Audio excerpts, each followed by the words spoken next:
Welcome to AP today news. Srikakulam పెద్దపాడులో 24 కోట్ల రూపాయలతో డ్రింకింగ్ వాటర్ సమస్యకు చెక్కు పెడుతూ 12 లక్షల లీటర్ల నీటి సామర్థ్యం కలిగిన పనులకు శంకుస్థాపన చేశారు.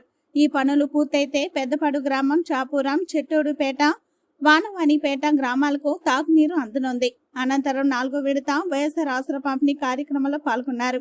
అలానే శ్రీకాకుళం మండలంలోని పొన్నంలో 15 లక్షల రూపాయలతో డ్రైన్ నిర్మాణ పనులకు శంకుస్థాపన చేశారు. 4వ విడత వైఎస్ఆర్ ఆసరా పంపిణీ కార్యక్రమంలో పొన్నం, బట్టేరు, నైనా, చింతడ గ్రామాల నుంచి లబ్ధిదారులు పాల్గొన్నారు. 4వ విడత ఆసరా పథకం వర్తింపులో భాగంగా పెద్దపాడు, పొన్నంలలో ఏర్పాటు చేసిన సభలకు ముఖ్య అతిథిగా మంత్రి ధర్మాన విచ్చేశారు. ఈ సందర్భంగా మంత్రి ధర్మాన మాట్లాడుతూ 2014 ముందు ఎన్నికల ముందు విపక్ష నేత చంద్రబాబు నాయుడు మీకున్న బ్యాంక్ బకాయిలు చెల్లిస్తామని చెప్పి మోసం చేశారు. కానీ ఆయన మాట తప్పారు. దీంతో ఆ రోజు మహిళలు బ్యాంకు మెట్లు ఎక్కలేకపోయారు. 2019 ఎన్నికల ముందే చెప్పాను, చంద్రబాబులా మాయ మాటలు చెప్పాం, మోసం చేయమని. అధికారంలోకి రాగానే 4 విడతల్లో బ్యాంకులకు చెల్లిస్తామని హామీ ఇచ్చాం. ఇచ్చిన మాటను తప్పలేదు. డ్వాక్రా రుణాలకు సంబంధించి ఇప్పటిదాకా 3 విడతలలో చెల్లించాం. ఇంకా 1 విడత బాకీ ఉంది. ఆ 4వ విడత చెల్లించేందుకే ఈ రోజు మనమంతా సమావేశం అయ్యాం. మహిళా సంఘాలకే కాదు, రైతాంగానికి కూడా కుదువు పెట్టిన బంగారం విడిపిస్తామని చెప్పి మోసం చేశారు.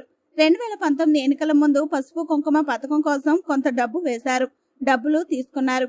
ఆ రోజు సీఎం హోదాలో చంద్రబాబు చేసిన మోసం గుర్తు చేసుకుని ఆ పసుపు ఆయన మొహాన్ కొట్టారు.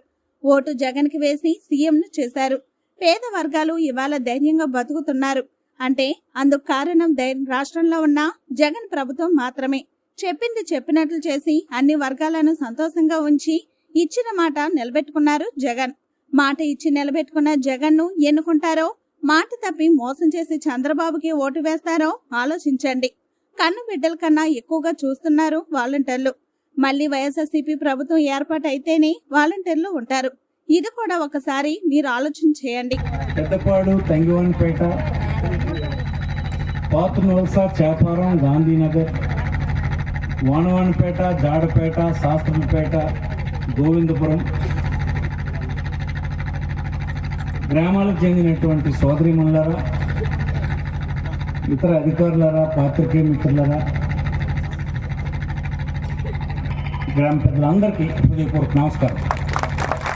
ఎందుకు నేను మాట్లాడేస్తున్నానంటే, మీరు మరి 10 నిమిషాలు అయిన తర్వాత భోజనంకి లేచిపోతారు. ఆలస్యం అయితే ఇబ్బంది అవుతుందని మిగతా వాళ్ళకి మాట్లాడడానికి మళ్ళీ నెక్స్ట్ మంత్ ఎలాగా